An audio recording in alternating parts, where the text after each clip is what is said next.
চলো আজ তোমাদের সাথে শেয়ার করব একদম চটজলদি আর ইজি একটা রেসিপি। তো দেখতেই পেলে প্রথমে আমি নিয়েছি পনির।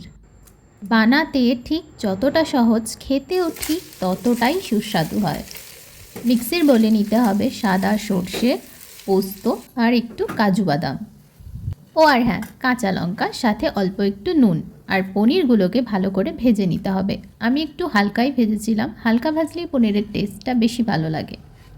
ভিডিওটা ভালো লাগলে একটা লাইক আর প্লিজ চ্যানেলটা সাবস্ক্রাইব করে পাশে থেকো। তো পনিরগুলোকে ভালো করে ভেজে নিয়ে ভাপা দেওয়ার জন্য একটা টিফিন বক্সের মধ্যে ঢেলে নিলাম। আর এর মধ্যে ঢেলে নিচ্ছি পোস্ত, সর্ষে, কাঁচা লঙ্কা বাটা, সাথে কাজু বাদামও। একটা জিনিস আমি ভুলেই যাচ্ছি। মিক্সিটা ধুয়ে অল্প জল দিয়ে এর মধ্যে মিশিয়ে নেব লবণ, হলুদ। আর এটাকে ভালো করে মিশিয়ে নিতে হবে পনিরের সাথে।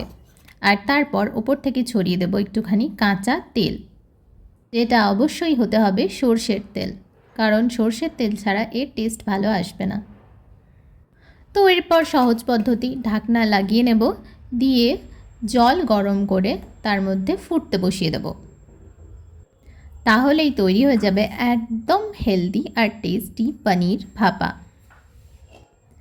এখানে ঢাকা দিয়ে প্রায় ওই 10 থেকে 15 মিনিট মতো ফুটিয়ে নিতে হবে জলটা। আর এখন গ্যাসের ফ্লেমটা হাই করে দিচ্ছি যাতে তাড়াতাড়ি জলটা ফুটে যায়। ব্যাস, আমি এখানে 15 মিনিট রেখেছিলাম। 15 মিনিট পর নামিয়ে নিয়ে টিফিন বক্সটা অল্প একটু ঠান্ডা হওয়ার জন্য অপেক্ষা করতে হবে, কারণ গরমটা খোলা একটু মুশকিল। তারপর গরম গরম ভাতের সাথে সার্ভ করে নাও পনির ভাপা। তো আজকের মতোটা